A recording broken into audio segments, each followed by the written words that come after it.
espíritos.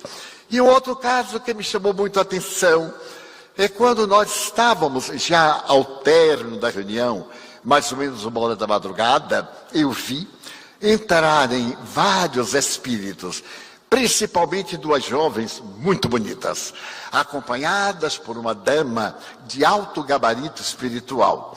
Estava em transe e as 3 acercaram-se de mim e uma delas, muito jovem, disse: Divaldo, eu quero escrever para a mamãe e papai que estão aqui. Nós somos de Santa Catarina, nós somos de Florianópolis. Papai e mamãe estão de coração dilacerado, porque houve o acidente de avião em Florianópolis, naquela época. Uma companhia aérea foi vítima de um choque, o avião bateu numa das montanhas, já no aeroporto, e foi um desastre, uma fatalidade muito grande. E morreram essas 2 irmãs da família König, uma família descendente de alemães, que mantém uma rede de casas comerciais no estado de Santa Catarina. E eu quero escrever a mamãe, meu nome é Jane. E então, como os espíritos trouxeram, eu estava à vontade, e ela psicografa uma carta para a mãe, falando da sua irmãzinha, da primeira mensagem que mandou para o Chico Xavier fazia 1 ano, que os consolou e os retirou do abismo, porque os pais ficaram desolados. A hora da morte, do desespero, não tendo uma religião que lhes desse fortaleza moral, haviam planejado o suicídio. Mas visitando o Chico Xavier, eventualmente veio uma mensagem com tanta identificação que era impossível não ser de um autor desencarnado. E os pais ficaram jubilosos, voltaram a Florianópolis muito bem, e agora retornam 1 ano depois, e através de uma pessoa que eles nunca viram, a mim, nem nunca eu os vi, isso foi em 81, vem novamente a filha e confirma com novos dados, novos familiares desencarnados, novos amigos da família que se ligou a eles depois da morte que ela não havia conhecido na Terra, para demonstrar o amor, mamãe. O amor permanece e nos vincula. O Espiritismo nos dá este vínculo de que a morte não interrompe a vida. Morrer não é a etapa final do processo orgânico. É uma interrupção momentânea. Tem as suas raízes em existências passadas. Nós 2 mesmos não tivemos a honra de continuar na condição de filhas de vocês. Então procurem 2 crianças órfãs, substitua-nos pelo carinho dedicado a essas crianças. A família mais tarde se encarregaria de educar várias crianças em homenagem à filha. As 2 filhas era o amor que continuava. Posteriormente convidaram-me para proferir algumas conferências em Florianópolis sobre a sua mensagem de ternura. E fomos conhecer a família, aquelas pessoas a quem se referiram, o seu namorado. A Jane estava noiva. E na carta refere seu namorado e conforta-o. E disse uma coisa que me sensibilizou muito. Liberava-o para se casar com outra. Imagine uma mulher liberar o namorado para casar com outra. Deus tenha misericórdia. É muito amor. Mas então eu me lembrei de algo muito curioso. Muitos anos antes, um rapaz de Belo Horizonte chamado Arnaldo Rocha havia ficado viúvo e era materialista, um materialista terrível, e ficou ainda mais revoltado com a vida. Caminhava ele um dia pela rua da Bahia e de repente veio um senhor relativamente baixo, gordinho, e disse: Naldinho, eu quero falar com você. Arnaldo Rocha virou para ele e disse assim: ué, por que me chama Naldinho? Naldinho, eu sou Bebê, a namorada, a esposa que havia desencarnado. Eles viveram 11 meses, ela teve uma cardiopatia e desencarnou. Ele teve um choque, porque aquele homem gordinho, Chico Xavier já foi gordo, Todo mundo já foi gordinho e agora é um desastre, a gente quer ser e não pode. Quanto mais quer ser, mais engorda. Quanto mais quer emagrecer, mais engorda o oposto. Ela o chamava Naldinho. Chico Xavier nunca ouvira 10 horas da manhã no meio da rua. Vá, Pedro Leopoldo, que eu quero escrever para você. E ele foi. E então ele escreve carta por 10 anos. E essas cartas são de uma beleza lírica. Ela usa o pseudônimo de Meimei, que todo o Brasil espírita conhece a história, de uma beleza rara. Toma conta de crianças recém-desencarnadas no mais além. E ele me contará depois, Divaldo, eu dizia, isto é um artifício. Eu sou materialista. Como é que Chico Xavier pode saber da minha intimidade de marido, da intimidade conjugal entre mim e minha mulher? E com o tempo ela foi amansando a fera, sabe como são as mulheres, e colocou bem no jeito. Arnaldo tornou-se espírita e veio trazer na literatura mediúnica 2 obras colossais, porque ele criou uma sessão mediúnica na qual Chico Xavier recebia entidades, e naquele tempo surgiram os gravadores, a partir dos anos 50, e eles publicam 2 livros notáveis, trazendo mensagens de vários quilates do mundo além, vozes do grande além, instruções psicofônicas.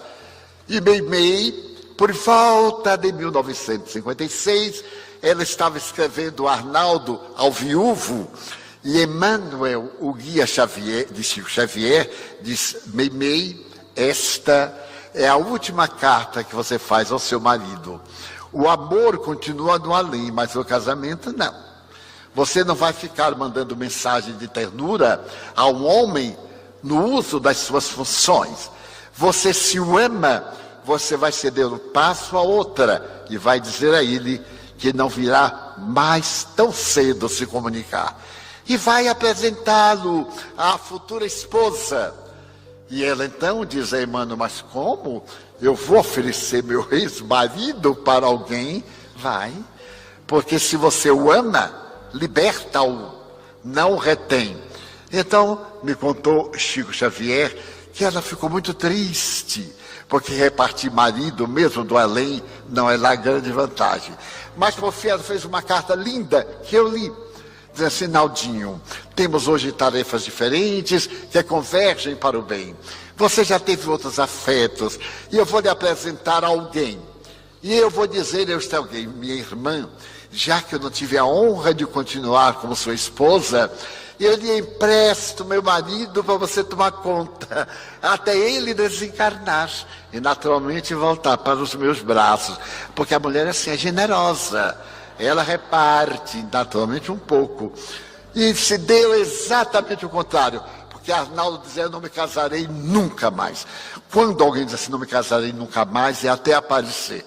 Na hora que aparece, casa, recasa, tricasa, casa várias vezes. E ele casou-se e ficou viúvo novamente. Eu digo: nossa, Arnaldo, você é o aranha negra, porque tem a mulher, não é? A viúva negra, você é o viúvo negro.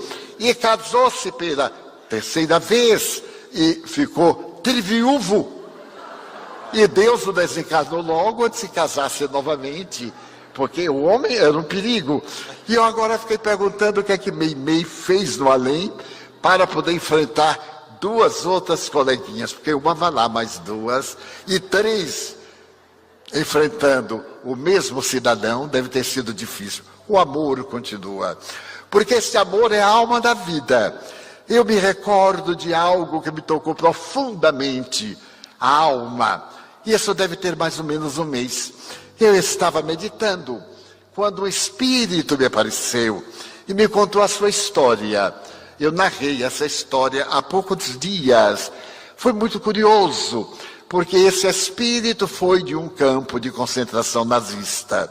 Em determinado dia de 1942, em uma pequena cidade da Tchecoslováquia, quando era um só país, essas pessoas foram trazidas toda a praça pública.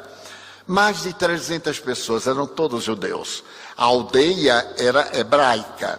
E foram atirados a um trem e levados da Tchecoslováquia a Berlim. Foram levados num trem de gado, numa imundícia, numa promiscuidade, milhares de pessoas naqueles vagões de carga animal. E quando chegaram a Berlim, foram diretamente para o campo de concentração de Dachau, já agora na região da Alemanha. E um rapaz, seus irmãos, sua mãe e 2 irmãs, quando eles chegaram para a fila, chegaram trajados, altas horas da madrugada, imundos, esfaimados, 2 dias e 2 noites de viagem de trem, sem parar. Então começou a seleção. E a mãe dele foi logo colocada na fila da esquerda. As 2 irmãs iam diretamente para a câmara de gás, pelo fato de serem mulheres. Mulheres, crianças, idosos, doentes, não eram sequer julgados. E ele, que tinha 12 anos, ficou apavorado. Porém, um dos seus irmãos mais velhos disse para ele: Klaus, quando perguntarem o seu nome e a sua idade, você diga Klaus, 16 anos. Porque a partir de 16 anos nós ficamos como escravos, vamos para os trabalhos forçados. E o rapagote ficou desesperado, vendo sua mãe marchar para a câmara de gás. E ele então correu para abraçá-la e ela o empurrou. Seu depoimento verbal, ela o empurrou: volte, vá para sua filha. E ele notou que ela estava chorando. Ela sabia que ia morrer e queria salvá-lo. Ele volta, os irmãos seguram e vem o guarda da Gestapo e pergunta nome e idade. Klaus, 16 anos. Então jogam-no à direita. E aí ele vai levado para um campo de trabalhos forçados. Passam-se anos. E ele vai mudando de campo para campo, até chegar a Auschwitz, o pior campo na Polônia. Somente esse campo matou mais de 1 milhão de pessoas, não só judeus, judeus homossexuais, ciganos, de outras raças. Qualquer pessoa que não fosse germânica e não tivesse a licença, era pegada na rua e era assassinada vilmente pelo nazismo. Então, ele, certo dia, emagrecido, estava agora com 16 anos, de fato. Passasse 4 anos, ele foi sobrevivendo. Os seus irmãos foram mandados para outros campos. E estava ele pensando em jogar-se na rede de arame farpado, eletrocutar-se. E estava pensando na sua mãe, e chorava, esfaimado que não podia respirar. E quando ele passava na grade, do lado de fora, tinha uma menina comendo uma maçã. Era uma menina ruiva, mais ou menos da sua idade, comendo uma maçã. Ele então olhou para a maçã, olhou, porque estava a ponto de morrer. Ela falava hebraico e alemão. Primeiro perguntou em alemão se ele estava com fome. Ela estava do outro lado. Ele balançou a cabeça. E ela então jogou o resto da maçã. Ele pegou e comeu a maçã. E ela disse: amanhã, neste horário eu volto. Ele achou que era alucinação, que era o delírio da fome. No dia seguinte, mais ou menos entre 9 e 10 horas, ele voltou cambaleante nos trapos e passou perto, lá estava a menina, agora com a maçã inteira, e jogou-a. E ele agradeceu. Isto aconteceu durante 1 mês. Por fim, ele soube que no dia seguinte ia morrer. Era 1945. Não tinha escapatória. Ele ia para a chamada e aí lembrou-se da moça da maçã, que todo dia vinha, mais ou menos às 10 horas da manhã. Muito comovido, ele se dirigiu, na véspera, até o campo, a cerca, e lá estava ela. Ela jogou a maçã e disse: amanhã. Ele disse: não, amanhã não volte, eu vou ser transferido de campo. Não falou com ela que ia morrer. Vou ser transferido de campo, então não volte mais. Muito obrigado, adeus. Ela então olhou bem para ele e lhe disse: Alfred, assim, adeus. Abaixou a cabeça a ela e saiu chorando. Ele então notou que a amava. Bom, ou necessitava dela. Muito difícil. Eram sentimentos controvertidos. Ele agora já amava também a vida, apesar daquela situação deplorável. Ele queria viver para vê-la, não tanto para comer a maçã, para vê-la. E no dia seguinte, às 9 horas, ele começou a se preparar para a chamada final. Havia pouco menos de 800 pessoas ali no campo, em Dachau. Então, ele se levanta, todo trapos, e houve uma zoada incomum. A torre onde estava a metralhadora começa a badalar um sino. E então os alto-falantes começam a gritar: o campo está livre. Os russos haviam chegado e conquistaram o campo. Os nazistas fugiram. E as pessoas que estavam soterradas nas privadas, em buracos feitos dentro das câmeras, começaram a sair verdadeiros cadáveres. E ele também, Klaus, quando ele viu a porta imensa aberta, os tanques russos, a bandeira da Rússia e vários idiomas ali nos alto-falantes, até no idioma tcheco, dizendo: liberdade, estamos ganhando a guerra, neste momento estamos bombardeando Berlim, estamos chegando, vamos destruir tudo. E ele desmaia. Quando acordou, estava no campo de refugiados. Era quase um cadáver.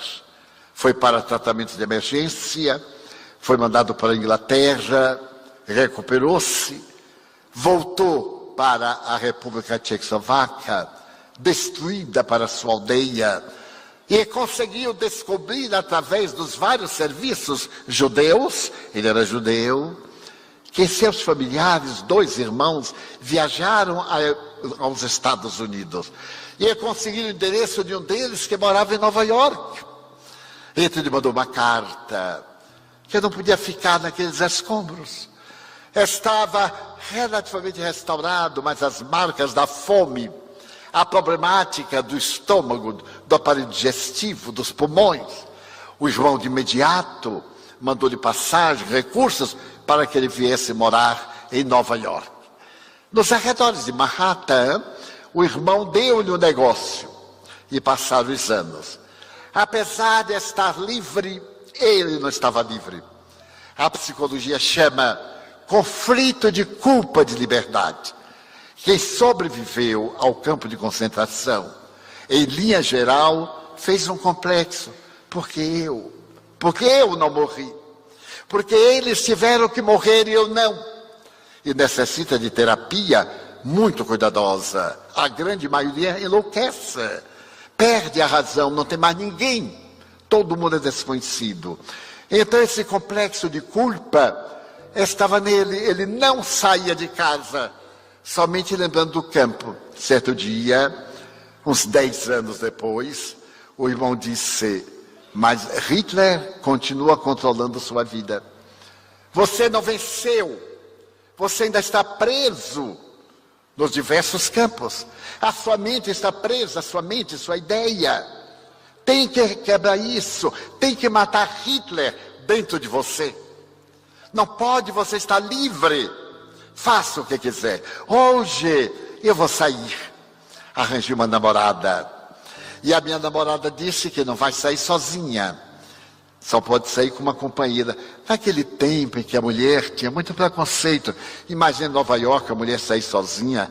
Era um atrevimento nos anos 50. Então ela ia sair com uma companheira para irem à matinê.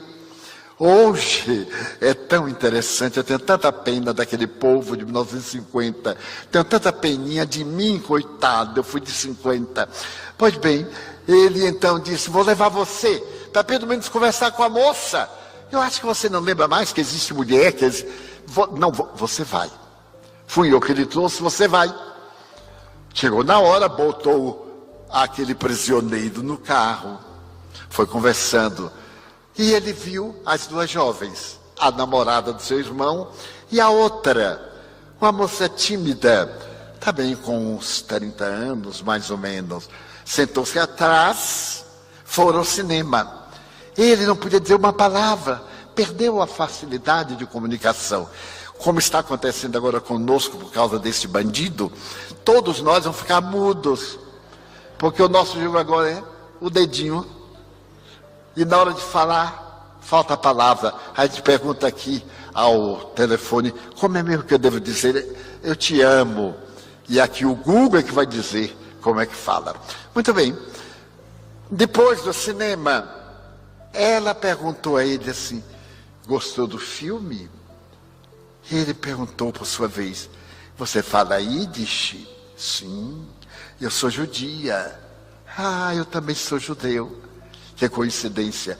Você é judia de onde? Eu sou judia da Áustria. E você não foi ao campo de concentração? Não. Eu tive muita sorte, porque a minha mãe, antes de morrer, me entregou a uma família católica. E a família católica me mandou para Berlim, para uma família católica, como se eu fosse alemã, como eu falo muito bem o alemão, é minha língua mãe, de qualquer forma. Então, arranjou documentos falsos. Mas interessante, quer dizer que você viveu em Berlim? Vivi em Berlim, perto de um campo de concentração que tem lá em Dachau. Ah, você conheceu o campo de concentração? Eu era uma menina, e um dia eu saí comendo uma maçã, e passei pelo campo horrorizada de ver a fumaça queimando pessoas. É terrível o odor de carne humana queimada. Você viu? E aí passou um rapaz esfaimado e eu joguei a minha maçã para ele. Não me diga. Mas como é que você era? Eu tinha o cabelo ruivo, mas aqui na América eu oxigenei. Naquele tempo era água oxigenada, né? Agora é tanta coisa que nós colocamos no cabelo que ninguém sabe qual é a cor exata do cabelo de ninguém, nem do meu. Às vezes eu olho assim, digo assim, Divaldo, você tem 92 anos e que milagre o cabelo não embranquece. É por causa da mediunidade. Um dia me perguntaram, porque o povo adora saber, né? Divaldo, por que seu cabelo não embranquece? É por causa da mediunidade. Você, Eu digo, Toda vez que ele vai embranquecendo, eu digo assim, Senhor, ele aí fica escuro de medo. Então, para ajudar, eu passo um shampoo masculino de 5 minutos e aí ele mantém a cor até hoje. E a pessoa diz, mas é verdade? É verdade. E como é o nome do shampoo? Eu digo, não posso dizer. Há 2 segredos no Brasil. O shampoo de Sarney e de Silvio Santos. Não há quem descubra. E o número 3 é o meu. Então, são métodos psíquicos. Muito bem. Ele disse, eu oxigenei. Ele disse, mas como é o seu nome? Ele disse, meu nome é Roma. Mas eu sou aquele rapaz, esfaimado. Mas você é mesmo?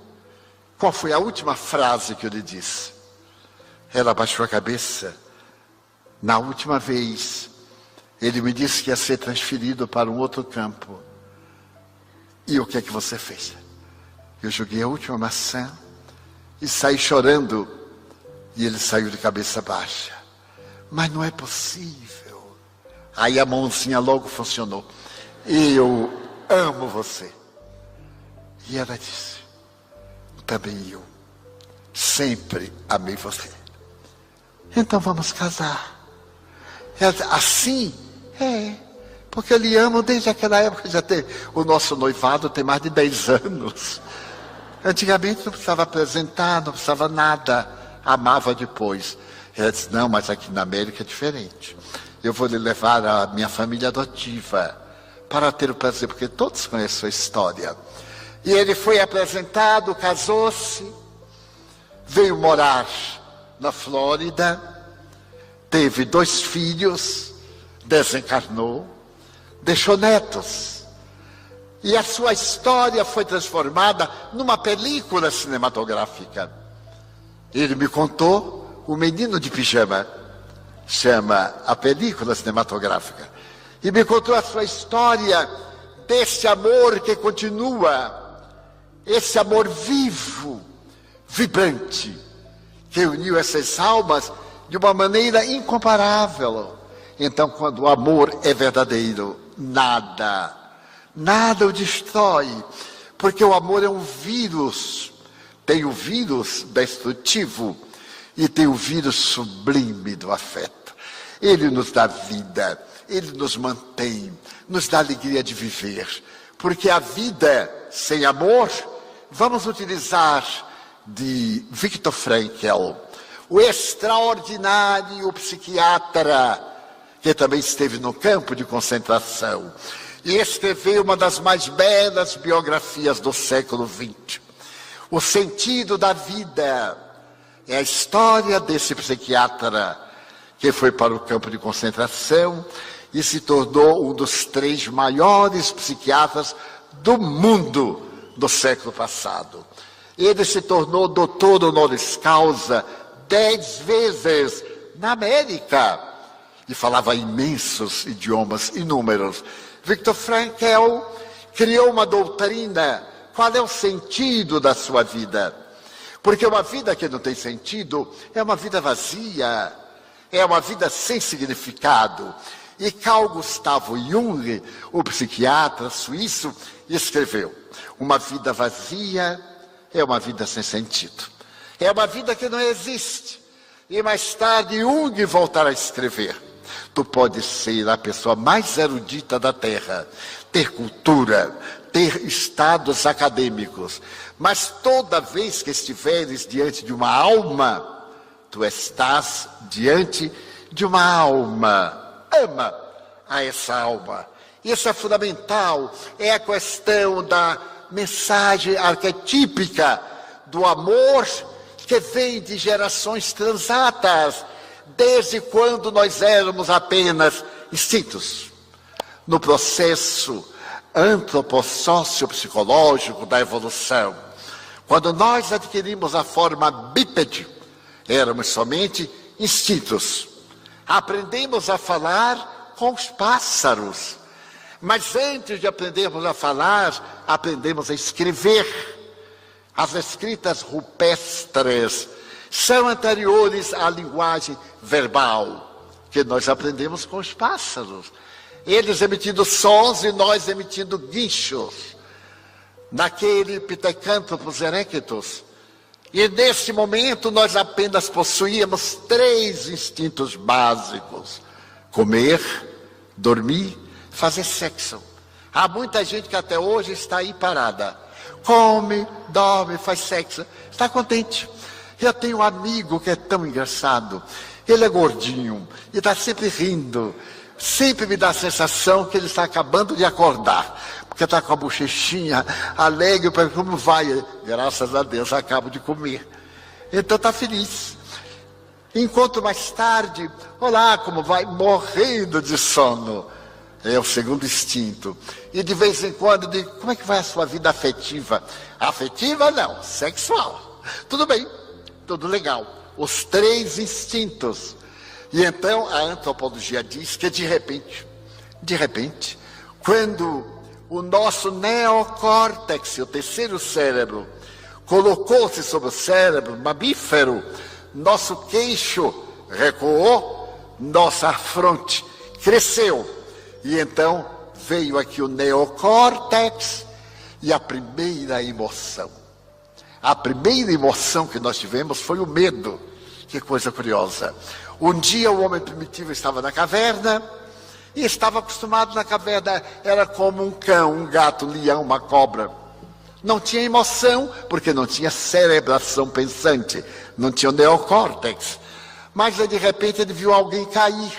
Mas toda vez caía. E se decompor. Pela primeira vez ele teve medo. Ele disse assim: mas vai me acontecer. Notem como nasceu a inteligência. Vai me acontecer. E ele começou a ter medo. Com medo que aquele voltasse. O que fez? Arrancou a cabeça e colocou na entrada da furna. Foi o primeiro culto religioso, para evitar que o fantasma viesse. Ou então fez uma roda com pedras, com rabiscos da pessoa, e ateou fogo para poder aquecer durante o período frio. Foi o primeiro culto religioso. Aí o medo Até hoje nós temos medo, todo mundo aqui. Se alguém me dissesse, eu não tenho medo, é a prova de que tem medo. Porque o medo está embutido. A gente tem medo de perder o emprego, tem medo da morte, tem medo da doença, tem medo da traição, tem medo de si mesmo. É um instinto que está dentro do nosso organismo emocional. Depois, alguns milhões de anos, surgiu a segunda emoção, que foi a ira. A ira é interessante. O homem sai da caverna porque ali dentro ele era devorado pelos animais ferozes. Os animais entravam, não tinha saída. E o homem não raciocinava. Ele agora, por medo, saiu. E toda vez que ele tinha medo, ficava com raiva. Todos nós ficamos. Se alguém pisa em nosso pé, porque isso é fisiológico, nós temos uma descarga de adrenalina das suprarrenais, e então damos uma cotovelada. E perguntamos, você é cego? A gente primeiro reage, depois age. Eu me lembro quando eu era jovem, eu também já fui jovem.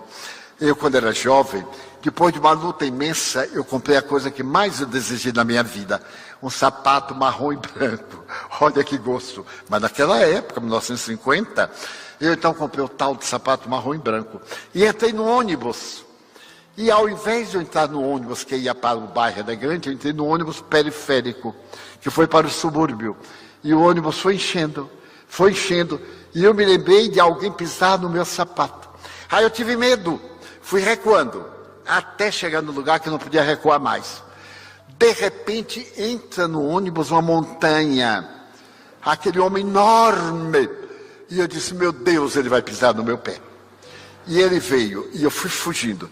Ele chegou no meu pé, 110 quilos no meu sapato marrom e branco. Eu chorei de pena do meu sapato. Não foi de dor. Mas quando ele pisou, me veio uma raiva. O sangue subiu, mas ele era uma montanha. Aí a raiva se transformou em gentileza.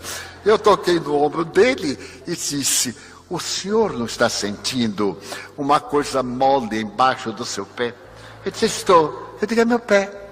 Tire sua pata de cavalo de cima do meu pé. Quando o homem tirou, arranhou meu sapato. Mas eu tive uma ira. Eu desci, porque a minha coragem dentro do ônibus era relativa. Quando eu desci que o ônibus fechou a porta, eu tive uma coragem. E lá no Nordeste nós temos uma forma de ameaçar o outro. Quando nós estamos brigando com alguém, fazemos assim. Você me paga. Mais uma pessoa lá e a gente... Então eu ameacei o cara, aquele homem enorme. E fugi, claro. E eu já era espírita. Mas ao invés de agir, por enquanto eu ainda reagia. E me arrependi. E digo, se este homem me encontrar e me der um soco, desencarna, minha cabeça vai parar no oceano. Um mês depois, mais ou menos, eu estava atendendo lá na Mansão do Caminho, uma filha. E quando eu levanto o braço, olha a montanha. Eu disse, meu Deus, ele descobriu onde eu moro e veio avaliar. E o homem foi chegando e o medo foi tomando conta. À medida que ele chegava, o medo e a raiva, eu digo, se disser assim, eu vou dizer isso. E qualquer coisa eu pego aqui um banco, derrubo este homem. Isso porque eu fazia a caridade. Imagine se eu não fizesse a caridade. Mas é que a espírita tem raiva com amor evangélico. Então, com todo o amor evangélico, a gente tem raiva. O meu filho médico diz assim, tio, a gente põe o evangelho do lado, atua e depois volta para o evangelho. Então, foi muito interessante que ele foi chegando, eu já estava trêmulo. Quando ele chegou, eu era um rapagote de uns 25 anos. Ele disse assim, o senhor se chama Divaldo? Eu disse, chamo. E levantei a cabeça para ver se ele me conhecia. Ele disse, Divaldo, eu vim lhe pedir uma caridade. Eu digo, nossa, ele veio fazer uma caridade, porque se ele não me agredia, uma caridade. Eu disse, pois não, é que eu sou um brutamontes. A minha mulher está louca. O senhor imagine que ela foi tomada por uma força, vive amarrada. Eu já estive em candomblé, em centro espírita, em psiquiatra, em tudo. E não tem jeito. Eu tenho que sair para o trabalho, eu deixo minha mulher amarrada dentro do quarto, e no outro quarto meus 3 filhinhos. Eu ando provocando pessoas, porque eu sou das docas, eu carrego peso. E a vida para mim só tem sentido quando eu matar alguém, porque eu amo minha mulher. E disseram que ela tem espírito, mas ninguém tira o espírito dela. O senhor poderia tirar? Eu digo, não, meu filho, se eu tirar o espírito dela, ela morre. Andar de trouxe pode. E aí ele usou uma linguagem muito própria. O senhor visita ela? Eu digo, olha, eu visito, mas muito tarde. Eu saio daqui 2, 3 da manhã. Eu irei lá. Você espera? Ele disse, espera, senhor. E eu fiquei olhando aquele homem brutal. Era uma alma em sofrimento. Ninguém diria que por detrás daquele volume havia tanto sofrimento. Ele preparava a comida, deixava para os filhos, trancava a porta, saía, ia trabalhar, chegava tarde da noite, ia cuidar da mulher. Ela o agredia, mas ele a amava. Quando terminamos todos, eu saí com ele e com um amigo que me acompanhava. E quando chegamos ao bairro, na hora que ele começou a colocar a chave na porta, ela gritou de lá, quem é esse que vem aí? Eu digo, nossa, a mulher é médium mesmo. E então entramos, ela estava semidespida, mal vestida, amarrada de cordas. E eu vi a entidade perversa que a odiava e que odiava o homem. Então o Espírito começou a me dizer blasfêmias. E eu falei para ele assim, desamarre-a. Ele disse, não posso, ela arrebenta tudo. Eu digo, pode ficar tranquilo. Mas ela vai agredir o senhor, porque o senhor é fraquinho. Eu digo, não, não sou não. Eu tenho outra força. Ele disse, mas o senhor, o risco é seu. Com todo valor. Ele desamarrou. Quando ela avançou para me agredir, eu falei assim, bem baixinho, mas meu irmão, ele disse, é uma mulher. Eu disse, não precisa me ajudar, fique tranquilo. Meu irmão, você é um covarde. O Espírito parou. Você está me vendo? Eu digo, é lógico. Você está se utilizando da ignorância dessas pessoas para a sua aparente invisibilidade, para maltratar esta família. Que mal ela lhe fez. Ela não me fez mal, ele. E aí contou uma história trágica desta encarnação. Era o inimigo desta encarnação, o inimigo dele. E estava ali vingando-se. Eu conversei um pouco e disse, deixe-me vestir. Você não vai permitir que essa senhora que é mãe fique nesse estado. Envolvemos-la em um cobertor, depois vestimos-la e continuamos conversando. Mais ou menos meia hora depois, o Espírito me disse assim, mas o que é que você quer me pedir? Não, quero pedir que você vá em paz. Mas para onde eu vou? Eu não sei o que está me acontecendo. Ele havia desencarnado, mas não tinha ideia, é óbvio. Era como alguém que dormiu num lugar e despertou no outro. Expliquei-lhe muito sucintamente, ele disse, bons espíritos vão ajudá-lo, vão levá-lo para um lugar de repouso e de paz. E depois, nós vamos cuidar de você. Apliquei-lhe o passe, ela adormeceu, ficamos ali até amanhecer. Quando ela acordou, absolutamente lúcida, perguntou ao marido, aonde eu ando? O que é que tem acontecido comigo? Não lembrava de 3 meses de obsessão, uma possessão mediúnica, do amor imenso entre ela e o seu marido. O amor deles continuava, mas o mal que ele fez também continuava. Nossos atos prosseguem. Eis porque o Evangelho de Jesus nos recomenda amar e servir. E acima de tudo a prática da caridade. Todo amor é próspero. Ninguém consegue amar sem dar qualquer coisa. Quando a gente ama, o primeiro desejo que tem é doar uma coisa, doar uma flor, doar para a mulher uma coisa modesta, um presente francês, um perfume francês, uma roupa de grife, uma joia, também pode ser aparente, pode ser de camelô. Ela fica contente da mesma forma. É o amor expressando-se, porque o amor sou eu em você, e sem você dentro de mim. Há uma frase de Aristóteles, o grande filósofo grego, que eu acho linda. Quando nós amamos alguém, somos 2 corpos e uma alma, porque nos identificamos de tanta forma que os corpos variam, mas a alma é a mesma. Então, o amor tem que continuar entre nós. Deveríamos investir naquele ser que somos. Em um momento grave da solidariedade humana, nós teremos que investir no sentido de nos tornarmos melhores, auto-amando-nos. A partir de hoje fazemos um programa de auto-amor. As pessoas dizem que isto é egoísmo, porque não sabem ler. Egoísmo é o cultivo do ego, da aparência. Auto-amor é o zelo pelo ser que nós somos. Então, porque eu me amo, eu tenho cuidado com o meu corpo. Eu não me permito vícios, porque os vícios são criminosos. Eu poupo a minha vida, porque me amo, eu embelezo a minha inteligência. Eu procuro sublimar as minhas emoções, porque eu me amo. Se eu amo alguém e desejo vê-lo belo, vê-la alegre, amando-me, eu também quero estar alegre. Não há motivo para que eu me entregue à depressão, ao pessimismo, à cólera, ao ciúme. Ciúme não é amor. Muitas vezes, o sal do amor, não. Ciúme é insegurança pessoal. A gente ama e não tem segurança. Ah, quem sou eu? Será que eu mereço? Vou dizer-lhes uma coisa. Você merece ser amado. Você merece ser amada. E se alguém não ama você, o problema é da pessoa que não teve o valor de identificar quem você é. Então você merece mais do que essa pessoa que ele rejeita.